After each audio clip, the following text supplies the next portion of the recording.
بسم اللہ الرحمن الرحیم۔ سامعین کرام، آپ سن رہے ہیں اردو کہانی بازیگر، جس کے مصنف ہیں مرزا امجد بیگ ایڈوکیٹ، اور یہ اس سلسلے کی آخری اور قسط نمبر 3 ہے۔ مجھے امید ہے آپ کو میری یہ کاوش پسند آئی ہوگی۔ آپ نے اگر ابھی تک میرا چینل کہانی گھر سبسکرائب نہیں کیا تو ابھی میرے چینل کو سبسکرائب کر کے بیل نوٹیفیکیشن آن کر لیجئے، تاکہ آنے والی ہر نئی کہانی کی اطلاع بروقت آپ تک پہنچ سکے۔ آپ کی اطلاع کے لیے میں عرض کرتا چلوں کہ اس کہانی کی تمام اقساط بالترتیب سننے کے لیے ڈسکرپشن میں لنک موجود ہے۔ اس رات میں نے تھانے جا کر ڈاکٹر عرفان سے ایک بھرپور ملاقات کی۔ پولیس کسٹڈی میں کسی ملزم، خصوصاً قتل کے ملزم سے ملاقات کرنا کوئی آسان کام نہیں ہوتا۔ اس مقصد میں کامیابی حاصل کرنے کے لیے مجھے مختلف ہتھ کنڈے استعمال کرنا پڑتے ہیں، جن کا ذکر میں پہلے کئی بار تفصیلاً کر چکا ہوں، لہٰذا مختصراً یہی سمجھ لیں کہ میں نے اپنے آزمودہ کار طریقوں پر عمل کر کے ڈاکٹر عرفان سے ملاقات کر لی۔ یہ ملاقات خاصی سنسنی خیز ثابت ہوئی۔ عرفان کی زبانی جو معلومات مجھے حاصل ہوئیں وہ انتہائی دلچسپ اور سبق آموز تھیں۔ ان کی تفصیل عدالتی کارروائی کے دوران میں گاہے بگاہے آپ کے سامنے کھلتی رہیں گی۔ بس اتنا بتاتا چلوں کہ ڈاکٹر عرفان نے لگ بھگ 4 ماہ پہلے ڈاکٹر ناہید سے شادی کر لی تھی۔ میں نے درخواست ضمانت اور وکالت نامے پر ڈاکٹر عرفان کے دستخط لیے، اسے ضروری ہدایات دیں اور تھانے سے باہر نکل آیا۔ میں چونکہ ہما کی گاڑی میں بیٹھ کر گھر سے تھانے پہنچا تھا، لہٰذا واپسی میں اسی نے مجھے ڈراپ بھی کرنا تھا۔ ہم تھانے سے روانہ ہوئے تو اس نے مجھ سے پوچھا، بیگ صاحب، عرفان سے آپ کی ملاقات کیسی رہی؟ اس کے لہجے میں گہری تشویش جھلکتی تھی۔ تھانہ انچارج نے صرف مجھے حوالات میں جا کر ڈاکٹر عرفان سے ملنے کی اجازت دی تھی۔ اس دوران میں ہما برآمدے میں بچھی ایک چوبی بینچ پر بیٹھی رہی تھی، لہٰذا وہ نہیں جانتی تھی کہ میرے اور عرفان کے بیچ کس نوعیت کی گفتگو ہوئی تھی۔ میں نے کھنکار کر گلا صاف کرتے ہوئے کہا، آپ کے لیے 2 خوشخبریاں ہیں مسز عرفان۔ کون سی خوشخبریاں بیگ صاحب؟ اس نے ڈرائیونگ پر توجہ مرکوز رکھتے ہوئے چونک کر پوچھا۔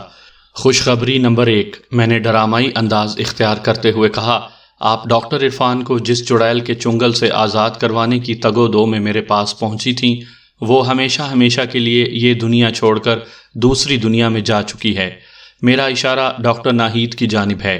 میں آپ کا اشارہ بخوبی سمجھ رہی ہوں بیگ صاحب، وہ سر کو اثباتی جنبش دیتے ہوئے بولی، لیکن وہ چڑیل تو مرنے کے بعد بھی عرفان کی ذات سے لپٹی ہوئی ہے۔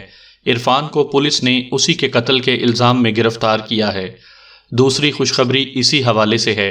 میں نے اپنی بات کو آگے بڑھاتے ہوئے کہا، عرفان نے مجھے جو معلومات فراہم کی ہیں، ان کی روشنی میں بڑے وثوق کے ساتھ کہہ سکتا ہوں کہ عرفان بے گناہ ہے۔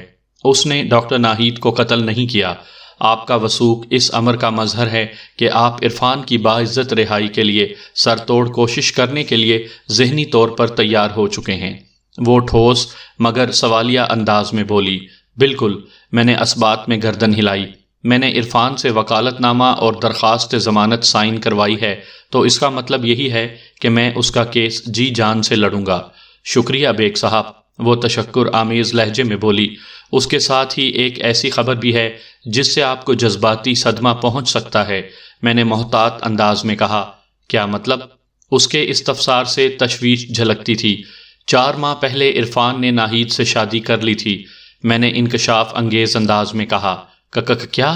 اس کے حلق سے حیرت بھری آواز خارج ہوئی۔ ہاں، یہ حقیقت ہے، میں نے تصدیقی انداز میں کہا۔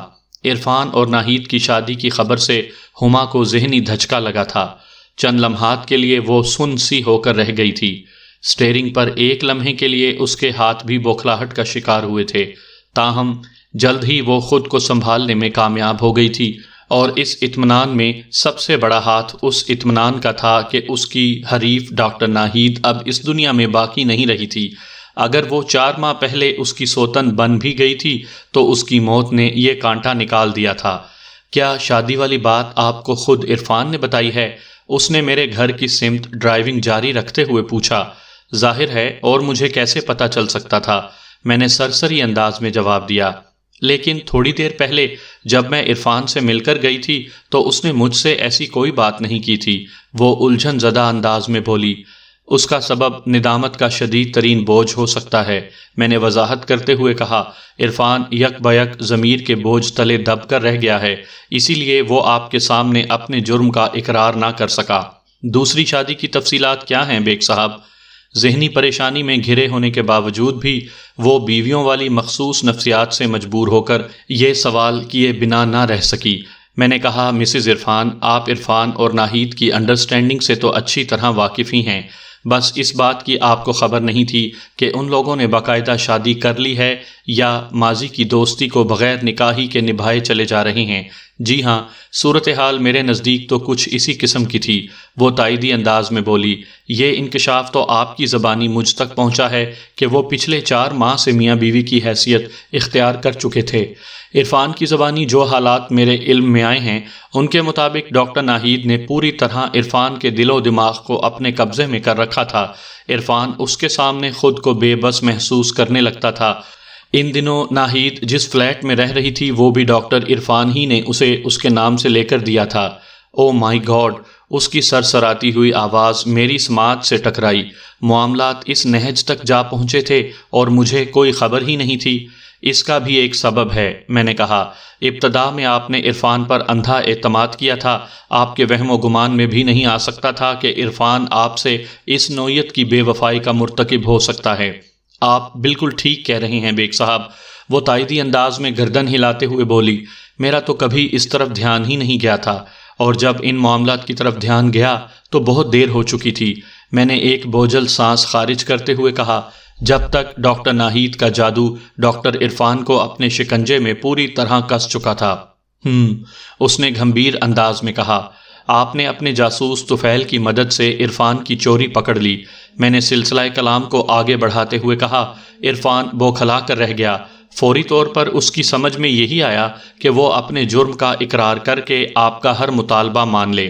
ہاں واقعی بیگ صاحب، وہ چونکتے ہوئے انداز میں حیرت کا اظہار کرتے ہوئے بولی۔ اس نے نہ صرف شرمندگی کا اظہار کرتے ہوئے مجھ سے اپنے کیے کی معافی مانگی تھی، بلکہ میری خواہش پر فوراً ناہید کو اپنے ہسپتال سے نکال بھی دیا تھا۔ لیکن مجھے کیا پتا تھا کہ… وہ جملہ ادھورا چھوڑ کر خاموش ہو گئی۔ میں نے کہا، جو کچھ ہو چکا وہ آپ کے سامنے ہے، آپ کو اس موقع پر عقل مندی اور بردباری کا ثبوت دینا ہے۔ مثلاً وہ میرے علاقے میں داخل ہوتے ہوئے بولی، مثلاً یہ کہ عرفان اس وقت بری طرح ٹوٹا ہوا ہے۔ میں نے وضاحت کرتے ہوئے کہا، اس کو آپ کی جانب سے مورل سپورٹ کی اشد ضرورت ہے۔ آپ اس موقع پر اس کی غلطیاں اور کوتاہیاں گنوانے نہیں بیٹھ جائیں گی۔ ایک تو اس کی بیوی قتل ہوئی، دوسرے اپنی بیوی کے قتل کے الزام میں اسی کو دھر لیا گیا ہے۔ ٹھیک ہے بیگ صاحب، وہ سمجھداری کا مظاہرہ کرتے ہوئے بولی، میں آپ کی ہدایت پر ضرور عمل کروں گی۔ میرے لیے سب سے زیادہ اطمینان بخش بات یہ ہے کہ ڈاکٹر ناہید ہمیشہ ہمیشہ کے لیے میرے راستے سے ہٹ گئی ہے۔ میں عرفان کی واپسی سے بہت خوش ہوں، لیکن وہ بیٹھے بٹھائے جس چکر میں پھنس گیا ہے نا، آپ اس چکر کی ذرا پرواہ نہ کریں مسز عرفان، میں نے حوصلہ بخش انداز میں کہا۔ آپ کے شوہر کو اس چکر سے نکالنے کے لیے میں اپنی بہترین پیشہ ورانہ صلاحیتیں صرف کر دوں گا۔ اللہ آپ کی زبان مبارک کرے بیگ صاحب، وہ دعائیہ انداز میں بولی اور میرے گھر کے سامنے گاڑی روک دی۔ انشاءاللہ ایسا ہی ہوگا، میں نے بڑے وثوق سے کہا، پھر پوچھا، آپ کو اس وقت گھر جاتے ہوئے کوئی پرابلم تو نہیں ہوگی؟ اگر آپ کہیں تو میں چھوڑ دیتا ہوں۔ اس کی ضرورت نہیں ہے، میں بڑے آرام سے چلی جاؤں گی، اس نے پر اعتماد انداز میں کہا۔ میں پہلے ہی آپ کو بہت زحمت دے چکی ہوں۔ میں نے اس سے زیادہ بحث مناسب نہیں جانی اور خدا حافظ کہہ کر اپنے گھر میں داخل ہو گیا۔ آئندہ روز پولیس نے میرے موکل اور اس کیس کے ملزم ڈاکٹر عرفان کو عدالت میں پیش کر کے اس کا جسمانی ریمانڈ لینے کے لیے درخواست کی۔ میں نے اس موقع پر اپنے وکالت نامے کے علاوہ ملزم کی درخواست ضمانت بھی عدالت میں دائر کر دی۔ وکیل استغاثہ نے ملزم کی ضمانت رکوانے کے لیے بڑے بھرپور دلائل دیے۔ میرے دلائل بھی خاصے وزنی تھے۔ جج نے بڑی توجہ سے دونوں جانب کی باتیں سنی اور 1 گھنٹے کی سماعت کے بعد ملزم کی درخواست ضمانت کو رد کرتے ہوئے ڈاکٹر عرفان کو 7 دن کے ریمانڈ پر پولیس کسٹڈی میں دے دیا۔ جج کا فیصلہ میرے لیے حیرت کا موجب نہیں تھا۔ قتل کے ملزم کی ضمانت ناممکن حد تک مشکل ہوتی ہے۔ استغاثہ کی جانب سے چند ایسے پوائنٹ عدالت کے سامنے رکھ دیے گئے تھے جن کو نظر انداز کرتے ہوئے عدالت ملزم کو ضمانت پر رہا نہیں کر سکتی تھی۔ میں بخوبی جانتا تھا کہ ان اہم پوائنٹس کا توڑ کس طرح کرنا ہے، لیکن سر دست اس بحث کو چھیڑنا ممکن نہیں تھا۔ جب عدالت کی باقاعدہ کارروائی شروع ہو جاتی تو مناسب مواقع پر ان معاملات کو اجاگر کیا جا سکتا تھا۔ ہما خاصی پریشان نظر آ رہی تھی۔ میں نے کہا، مسز عرفان، آپ ابتدائی مرحلے پر ہی اتنی مایوس ہو گئی ہیں تو آگے چل کر کیا ہوگا؟ میں مایوس نہیں ہوں بیگ صاحب، وہ میری آنکھوں میں دیکھتے ہوئے بھرائی ہوئی آواز میں بولی، بس یوں محسوس ہو رہا ہے کہ میں یک بیک اکیلی ہو گئی ہوں۔ ایسا ہوتا ہے، میں نے تسلی بھرے لہجے میں کہا، لگتا ہے عدالتی معاملات سے آپ کا پہلی مرتبہ واسطہ پڑا ہے۔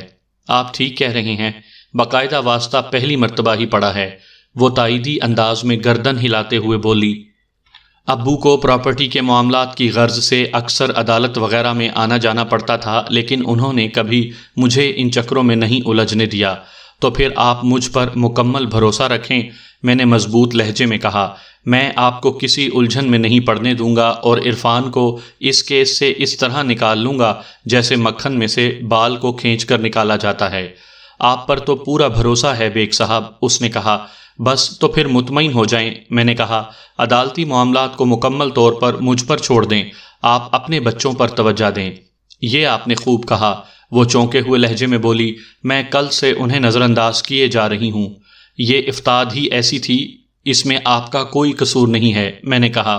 ہسپتال کے معاملات کو کون دیکھ رہا ہے؟ ایڈمنسٹریٹر صاحب نے سب کچھ سنبھال رکھا ہے، وہ پراعتماد انداز میں بولی۔ ہسپتال کا ایک سسٹم بنا ہوا ہے، اس طرف سے مجھے کوئی فکر نہیں ہے۔ یہ تو بہت اچھی بات ہے، میں نے اس بات میں سر ہلایا۔ ہمارے بیچ ڈاکٹر عرفان کے کیس کے حوالے سے مزید 5-6 منٹ تک بات ہوتی رہی، پھر میں اس سے رخصت ہو کر دوسری عدالت کی جانب بڑھ گیا۔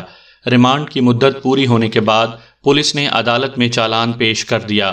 پولیس نے ملزم کو سخت ترین سزا دلوانے کے لیے خاصا مضبوط چالان تیار کرنے کی کوشش کی تھی، لیکن میں جانتا تھا کہ چالان کی اس بظاہر مضبوط نظر آنے والی دیوار میں کس کس مقام پر شگاف موجود ہیں۔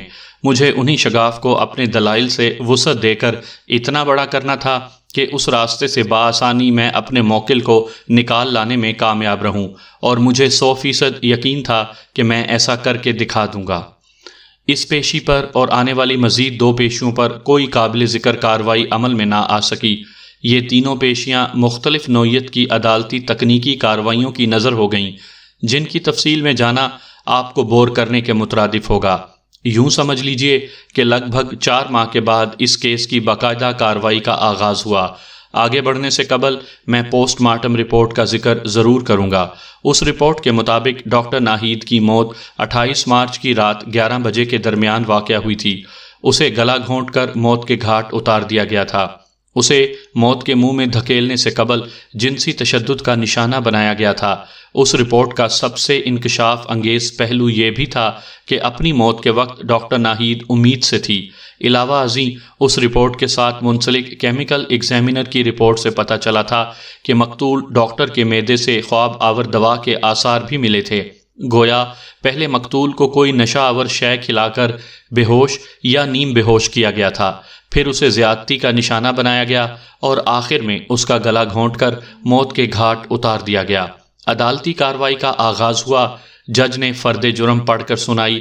ملزم نے صحت جرم سے صاف انکار کر دیا۔ اس کے بعد گواہوں کا سلسلہ شروع ہوا۔ استغاثہ کی جانب سے کل 8 گواہوں کی فہرست دائر کر دی گئی، لیکن میں یہاں پر نہایت ہی اہم گواہوں اور ان پر ہونے والی جراح کا ذکر کروں گا۔ جیسا کہ میں پہلے بتا چکا ہوں کہ مقتول ڈاکٹر ناہید شیخ ہسپتال سے بے دخل کیے جانے کے بعد نیپا چورنگی پر واقع ایک پرائیویٹ ہسپتال سے منسلک ہو گئی تھی اور اس نے پاپوش نگر والی رہائش بھی چھوڑ دی تھی۔ اپنی موت کے وقت وہ گلشن اقبال میں واقع ایک لگژری اپارٹمنٹ بلڈنگ میں رہائش پذیر تھی۔ عام گواہوں میں سب سے پہلے اپارٹمنٹ بلڈنگ کے چوکیدار زمان خان کو پیش کیا گیا۔ زمان خان کی عمر 30 اور 40 سال کے درمیان رہی ہوگی۔ اس نے سچ بولنے کا حلف اٹھایا۔ پھر وکیل استغاثہ اس کے قریب چلا گیا۔ اس نے اپنی جرح کا آغاز کرتے ہوئے کہا، زمان خان، کیا تم اس شخص کو جانتے ہو؟ سوال کے اختتام پر اس نے ڈاکٹر عرفان کی جانب اشارہ کیا۔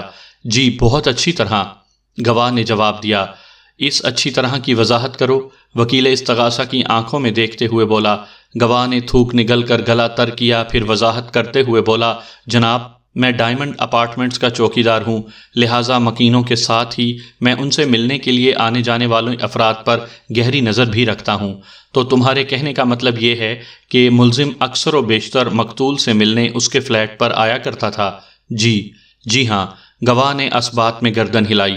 وکیل استغاثہ نے 2-4 ضمنی سوالات کے بعد جرا موقوف کر دی۔ اپنی باری پر میں وٹنس باکس کے قریب چلا گیا اور پھر استغاثہ کے گواہ زمان کی آنکھوں میں دیکھتے ہوئے استغاثہ کیا، خان صاحب کیا آپ کو معلوم ہے کہ مرنے کے بعد انسان کہاں جاتا ہے؟ وہ میرے اس عجیب و غریب سوال پر سٹ پٹا کر رہ گیا، پھر اضطراری انداز میں جواب دیا، ظاہر ہے قبر میں جاتا ہے۔ Very good. میں نے تعریفی نظر سے اس کی طرف دیکھا۔ آپ کا جواب 100% درست ہے خان صاحب۔ وہ میرے الفاظ پر الجھن زدہ نظر سے مجھے تکنے لگا۔ میں نے اپنی جرح کو آگے بڑھاتے ہوئے کہا، اور یقیناً آپ کو یہ بھی پتا ہوگا کہ ہر انسان کو اپنی ہی قبر میں جانا ہے۔ جی ہاں، اس نے جواب دیا۔ تو پھر آپ کسی اور کی قبر میں گھسنے کی کوشش کیوں کر رہے ہیں؟ میں نے ایک لفظ پر زور دیتے ہوئے کہا، کیا مطلب جناب؟ وہ بکھری ہوئی آواز میں بولا، آبجیکشن یور آنر۔ وکیل استغاثہ نے احتجاجی انداز میں کہا، میرے فاضل دوست بے تکے سوالات سے استغاثہ کے معزز گواہ کو ہراساں کرنے کی کوشش کر رہے ہیں۔ جج نے گہری سنجیدگی سے استغاثہ کیا، بیگ صاحب آپ کے اس سوال کی کوئی اہمیت ہے؟ یس سر، میں نے سر کو تعظیمی انداز میں جنبش دیتے ہوئے کہا، اگر وکیل استغاثہ چند لمحات کے لیے صبر و تحمل کا مظاہرہ کریں تو میں اس کی اہمیت کی وضاحت کر دوں گا۔ بیگ صاحب پلیز پروسیڈ۔ جج نے مجھے جرح جاری رکھنے کی اجازت مرحمت فرما دی۔ نہیں، اس نے نفی میں گردن ہلائی، بالکل نہیں۔ پھر آپ اسے اس کیس میں پھنسانے کی کوشش کیوں کر رہے ہیں؟ جی، اس کی الجھن میں کئی گنا اضافہ ہو گیا۔ میں نے تو ایسی کوئی کوشش نہیں کی۔ آپ نے وکیل استغاثہ کے ایک سوال کے جواب میں تھوڑی دیر پہلے معزز عدالت کو بتایا ہے کہ آپ ڈائمنڈ اپارٹمنٹس کے مکینوں کو اچھی طرح جانتے ہیں اور ان کے ملاقاتیوں پر بھی گہری نظر رکھتے ہیں۔ تو اس نے سوالیہ انداز میں میری طرف دیکھا، تو یہ کہ آپ نے اس سلسلے میں کھلا جھوٹ بولا ہے۔ میں نے رفتہ رفتہ اسے اپنے دام میں لانے کی کوشش کرتے ہوئے کہا، نہ تو آپ مقتول ڈاکٹر ناہید کو اچھی طرح جانتے ہیں اور نہ ہی اس کے ملاقاتیوں پر آپ کی گہری نظر تھی۔ ایک لمحے کا توقف کر کے میں نے گہری سانس لی، پھر اضافہ کرتے ہوئے کہا، اگر تم نے اپنے بیان کے مطابق اس ذمہ داری کا ثبوت دیا ہوتا تو پھر یہ اندوہناک واقعہ پیش ہی نہ آتا۔ میں سمجھا نہیں جناب۔ وہ بے بسی سے مجھے دیکھتے ہوئے بولا، میں نے تو کوئی جھوٹ نہیں بولا۔ آپ یہ کس قسم کی باتیں کر رہے ہیں؟ یہ کس قسم کی باتیں ہیں میں ابھی بتاتا ہوں، میں نے گہری سنجیدگی سے کہا۔ پھر گواہ سے پوچھا، تو مقتول کے بارے میں کیا جانتے ہو؟ وہ ایک ہسپتال میں لیڈی ڈاکٹر تھیں، اس نے بتایا، اور نیپا چورنگی کے قریب ایک ہسپتال میں ان کی ڈیوٹی تھی۔ اور ملزم کے بارے میں تمہاری کیا معلومات ہیں؟ یہ اکثر ڈاکٹر صاحبہ سے ملنے آتا تھا، میں نے جواب دیا، اور کئی گھنٹے اس کے فلیٹ پر گزار کر جاتا تھا۔ اس کے علاوہ تو ملزم کے بارے میں کیا جانتے ہو؟ کچھ نہیں، اس نے نفی میں گردن ہلا دی۔ تمہارا بیان ہے کہ ملزم اکثر مقتول سے ملنے اس کے فلیٹ پر آیا کرتا تھا اور کئی گھنٹے وہاں گزار کر واپس جاتا تھا۔ میں نے جرح کے سلسلے کو دراز کرتے ہوئے کہا، کیا تم بتا سکتے ہو کہ ملزم کس حیثیت سے مقتول ڈاکٹر سے ملنے آیا کرتا تھا؟ حیثیت؟ یہ میں کیسے بتا سکتا ہوں؟ تم ایسے بتا سکتے ہو کہ، میں نے اس کے چہرے پر نگاہ جماتے ہوئے کہا، کہ تھوڑی دیر پہلے تم نے معزز عدالت کے سامنے دعویٰ کیا ہے کہ تم اس بلڈنگ کے مکینوں کو اچھی طرح جانتے ہو اور ان کے ملاقاتیوں پر گہری نظر رکھتے ہو۔ میں ایک مخصوص انداز میں اسے گھیرے میں لے رہا تھا۔ اس نے ایک ایسا سوال کیا کہ پوری طرح میرے چنگل میں پھنس گیا۔ جناب، میں بلڈنگ میں آنے والے ملاقاتیوں کا شناختی کارڈ چیک نہیں کرتا اور نہ ہی ان سے اس سلسلے میں پوچھ گچھ کرتا ہوں کہ ان کا مکین کے ساتھ کیا رشتہ ہے۔ تو گویا تم معزز عدالت کو یہ بتانا چاہتے ہو کہ تمہیں اس بات کی کوئی خبر نہیں کہ مقتول ڈاکٹر اور ملزم کے بیچ تعلقات کی نوعیت کیا تھی، مطلب ان کے بیچ کیا رشتہ تھا؟ جناب عالی، مجھے سخت اعتراض ہے۔ وکیل استغاثہ ایک بار پھر بیچ میں کود پڑا۔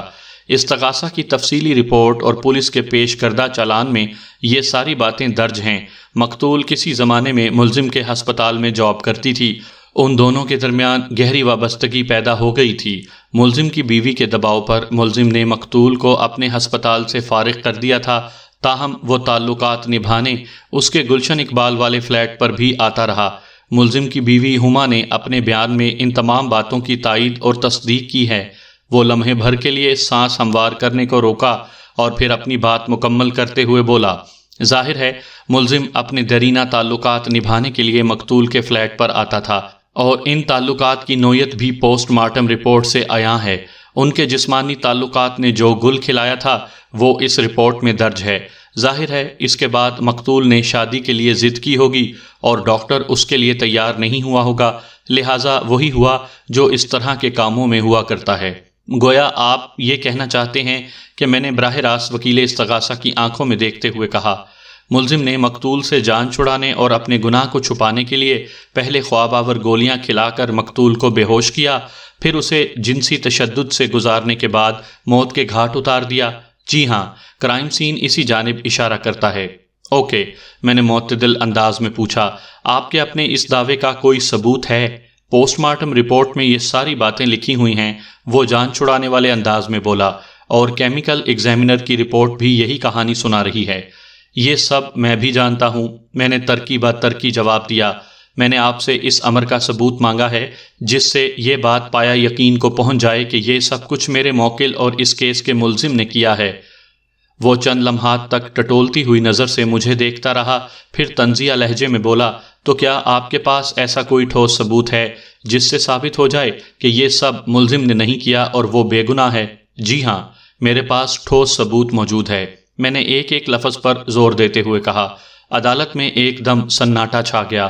جج نے مجھے مخاطب کرتے ہوئے کہا، بیگ صاحب، آپ وہ ثبوت پیش کریں جو آپ کے موکل کو بے گناہ ثابت کرتا ہے۔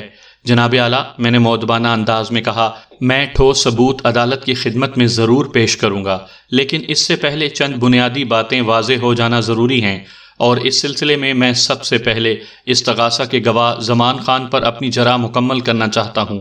جج نے اسبات میں گردن ہلا کر مجھے اجازت دے دی۔ میں دوبارہ گواہ کی جانب متوجہ ہو گیا اور ٹھہرے ہوئے لہجے میں کہا، زمان خان، کیا تم معزز عدالت کو بتا سکتے ہو کہ ملزم کے علاوہ مقتول ڈاکٹر کے ملاقاتیوں میں اور کون کون شامل تھا؟ کوئی نہیں، اس نے ذرا اٹک کر جواب دیا۔ کمال ہے، میں نے بے یقینی سے اس کی طرف دیکھا اور کہا، تمہارا مطلب ہے کہ صرف ملزم ہی مقتول سے ملنے اس کے فلیٹ پر آیا کرتا تھا؟ جی، میرا یہی مطلب ہے، وہ مضبوط لہجے میں بولا۔ اب مجھے یقین ہو گیا ہے کہ تم گڑبڑ کر رہے ہو، میں نے معنی خیز انداز میں کہا۔ کیسی گڑبڑ جناب؟ وہ جوز بوز ہو کر بولا، یا تو تم سراسر جھوٹ بول رہے ہو یا پھر اپنی ڈیوٹی سے غفلت کے مرتکب ہو رہے ہو۔ کیا مطلب جناب؟ وہ روحانسی آواز میں بولا، آپ مجھ پر ہی الزام لگائے جا رہے ہیں۔ میں الزام نہیں لگا رہا بلکہ حقیقت بیان کر رہا ہوں۔ میں نے کہا، آپ یہ کہنا چاہتے ہیں کہ استغاثہ کا گواہ زمان خان غلط بیانی سے کام لے رہا ہے؟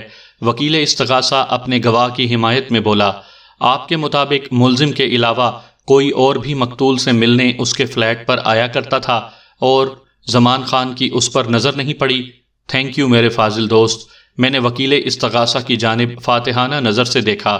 آپ نے تو میرے منہ کے الفاظ چھین کر میرا کام آسان کر دیا ہے، بس میں یہی کہنا چاہ رہا تھا۔ وہ سٹ پٹا کر رہ گیا۔ میری اس کاری ضرب نے اسے کافی تکلیف پہنچائی تھی۔ پھنکار سے مشابہ لہجے میں اس نے کہا، تو پھر آپ ہی بتا دیں کہ وہ کون شخص ہے۔ میں خاموشی سے اپنی فائلوں کی جانب بڑھ گیا، پھر ایک فائل میں سے پوسٹ کارڈ سائز کی ایک تصویر نکال کر دوبارہ وٹنس باکس کی طرف چلا گیا۔ یہ تصویر میں نے پاپوش نگر والے اہم سروے میں حاصل کی تھی۔ اس سلسلے میں ملزم کی بیوی ہما نے مجھ سے بھرپور تعاون کیا تھا۔ میں نے اس کی فراہم کردہ معلومات کی روشنی میں 2 چکر پاپوش نگر کے لگائے تھے جن سے کافی کارآمد معلومات حاصل ہوئی تھیں۔ یہ تصویر بھی انہی میں سے ایک تھی۔ میں نے مذکورہ فوٹو استغاثہ کے گواہ زمان خان کو دکھاتے ہوئے پوچھا، کیا تم اس شخص کو پہچانتے ہو؟ چند لمحے غور کرنے کے بعد اس نے کہا، چہرہ کچھ دیکھا بھالا تو لگ رہا ہے، لیکن مجھے یاد نہیں آ رہا کہ میں نے اسے کہاں دیکھا ہے۔ میں یاد دلاتا ہوں، میں نے گہری سنجیدگی سے کہا، اس شخص کا نام صفدر عباسی ہے، یہ پاپوش نگر کا رہنے والا ہے۔ مجھے یقین ہے کہ وقوعہ کی رات یہ شخص مقتول ڈاکٹر ہما سے ملنے اس کے فلیٹ پر آیا تھا۔ ہو سکتا ہے آیا ہو، مگر میرے ذہن میں نہیں ہے۔ گواہ نے بے بسی کا اظہار کرتے ہوئے کہا۔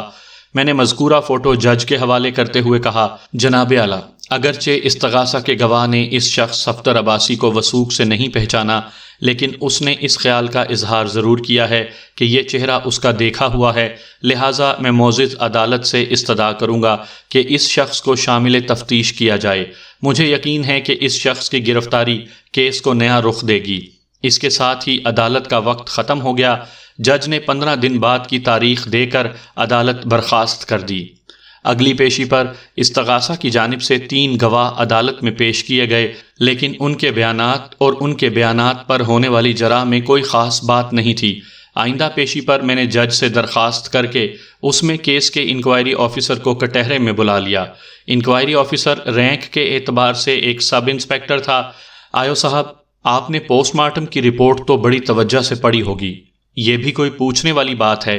وہ گہری نظر سے مجھے گھورتے ہوئے بولا۔ پوسٹ مارٹم رپورٹ اور کیمیکل ایگزامینر کی رپورٹ کسی بھی کیس کے لیے ریڑھ کی ہڈی کی طرح ہوتی ہے، انہیں بھلا کیسے نظر انداز کیا جا سکتا ہے؟ بجا فرمایا آپ نے۔ میں نے تائیدی انداز میں گردن ہلائی اور کہا، پوسٹ مارٹم رپورٹ کے مطابق مقتول ڈاکٹر ناہید کی موت 28 مارچ کی شب 11 اور 12 بجے کے درمیان واقع ہوئی تھی۔ ایم آئی رائٹ؟ جی بالکل، اس نے اثبات میں جواب دیا۔ لیکن میرے موکل اور اس کیس کے ملزم کا دعویٰ ہے کہ وہ وقوع کی رات 11 بجے سے پہلے ہی مقتول کے فلیٹ سے رخصت ہو گیا تھا۔ آپ اس سلسلے میں کیا کہیں گے؟ ملزم غلط بیانی سے کام لے رہا ہے، اس نے مختصر سا جواب دیا۔ پوسٹ مارٹم رپورٹ یقیناً غلط بیانی سے کام نہیں لے سکتی، میں نے سرسری انداز میں کہا، پھر اپنی بات کو ان الفاظ میں آگے بڑھا دیا۔ اس رپورٹ کے مطابق مقتول کو گلا گھونٹ کر موت کے گھاٹ اتارا گیا تھا۔ کیا آپ کا بھی یہی خیال ہے؟ جی بالکل، لیکن آپ کچھ بھول رہے ہیں، میں نے طنزیہ انداز میں کہا۔ میں کیا بھول رہا ہوں؟ اس نے چونک کر میری طرف دیکھا۔ گلا گھونٹنے سے پہلے مقتول کو خواب آور دوا کھلا کر بے ہوش کیا گیا تھا اور اسے موت کے منہ میں دھکیلنے سے قبل ملزم نے اس کے ساتھ زیادتی بھی کی تھی۔ یہ تمام باتیں رپورٹ سے ثابت ہیں۔ واقعی، میں تو یہ اہم پوائنٹ بھول ہی گیا تھا، اس نے شرمندہ ہونے کی اداکاری کرتے ہوئے کہا۔ تو ٹھیک ہے، پہلے ہم انہی پوائنٹس کو ڈسکس کر لیتے ہیں۔ میں نے لمحاتی توقف کر کے ایک گہری سانس لی، پھر اپنی جرح کے سلسلے کو آگے بڑھاتے ہوئے کہا، اس بات میں کسی شک و شبے کی گنجائش نہیں کہ مقتول کو خواب آور دوا کھلا کر ہوش و حواس سے بیگانہ کیا گیا تھا تاکہ قاتل اپنی ہوس کی تکمیل کر سکے۔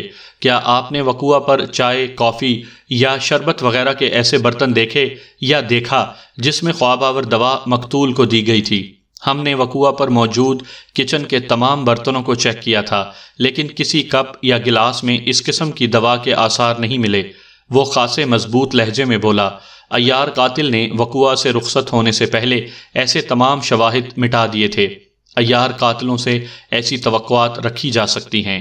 میں نے آئی او کی ہاں میں ہاں ملاتے ہوئے کہا اور پھر پوچھا، مقتول کو گلا گھونٹ کر موت کے گھاٹ اتارا گیا، کیا آپ نے مقتول کی گردن پر سے قاتل کے فنگر پرنٹس اٹھانے کی کوشش کی؟ جی کوشش کی تھی، وہ بڑی رسان سے بولا، لیکن ایسی کوئی رپورٹ استغاثہ میں کہیں نظر نہیں آ رہی۔ میں نے چبھتے ہوئے انداز میں کہا، کہیں عیار قاتل نے استغاثہ کی فائلوں میں سے مذکورہ رپورٹ بھی تو نہیں چرا لی؟ ایسی کوئی بات نہیں، وہ میری چوٹ پر تل ملاتے ہوئے بولا۔ پھر کیسی بات ہے؟ میں نے بے ساختہ پوچھ لیا۔ وہ دراصل بات یہ ہے کہ مقتول کی گردن پر کسی قسم کے فنگر پرنٹس نہیں پائے گئے۔ وہ وضاحت کرتے ہوئے بولا، لگتا ہے قاتل نے مقتول کی گردن پر کوئی کپڑا وغیرہ رکھ کر اس کا گلا دبایا تھا۔ البتہ وہ ڈرامائی انداز میں رکا، پھر اپنی بات مکمل کرتے ہوئے بولا، مقتول کے فلیٹ میں متعدد مقامات پر ملزم کی انگلیوں کے نشانات پائے گئے ہیں، جس سے ثابت ہوتا ہے کہ یہ اس سے ملنے اس فلیٹ پر جایا کرتا تھا۔ ملزم اس بات سے انکاری نہیں ہے کہ مقتول کے فلیٹ پر جایا کرتا تھا، میں نے ٹھوس انداز میں کہا، مگر آپ کے بیان کردہ فلسفے میں یہ کہیں بات ثابت نہیں ہوتی کہ ملزم ہی نے مقتول کی جان لی ہے، تو پھر یہ وہاں جاتا ہی کیوں تھا؟ وہ سرسراتی ہوئی آواز میں بولا، پوسٹ مارٹم رپورٹ چیخ چیخ کر کہہ رہی ہے کہ مقتول کو موت کے گھاٹ اتارنے سے پہلے جنسی تشدد کا نشانہ بنایا گیا تھا، اور یہ کہ اپنی موت کے وقت وہ امید سے تھی۔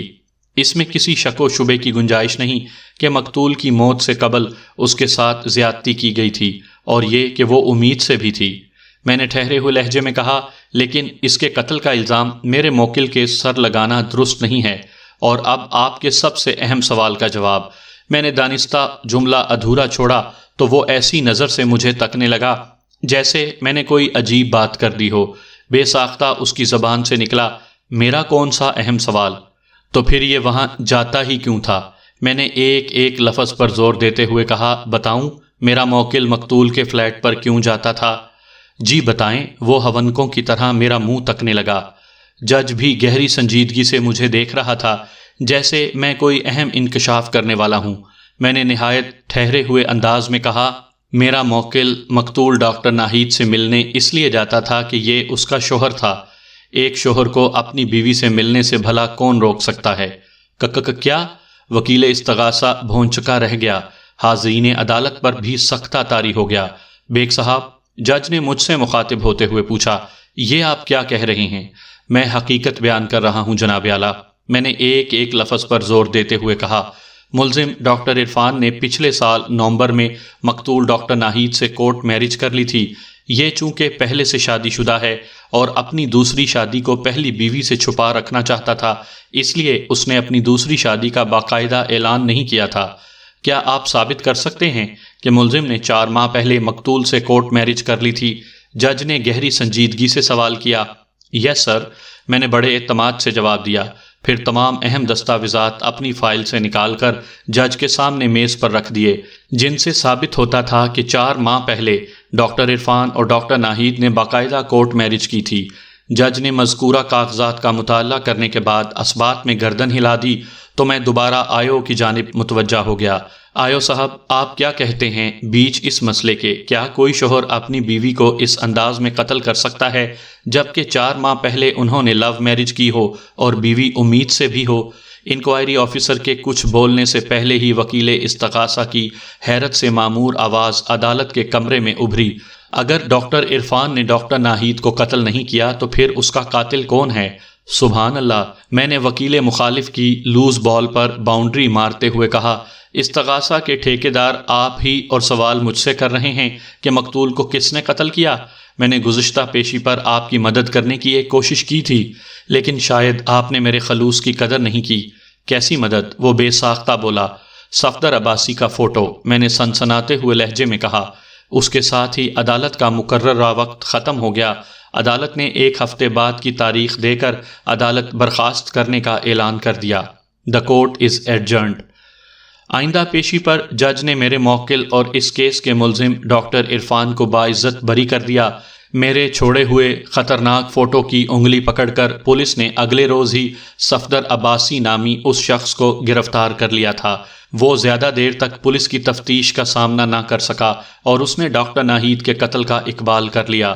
واقعات کے مطابق کسی زمانے میں ڈاکٹر ناہید پاپوش نگر میں رہا کرتی تھی، اسی زمانے میں اس کا صفدر عباسی سے تعلق استوار ہو گیا تھا، لیکن بعد میں ناہید نے پٹری بدل کر ڈاکٹر عرفان کو اپنا منظور نظر بنا لیا تو یہ بات صفدر عباسی کو بہت بری لگی۔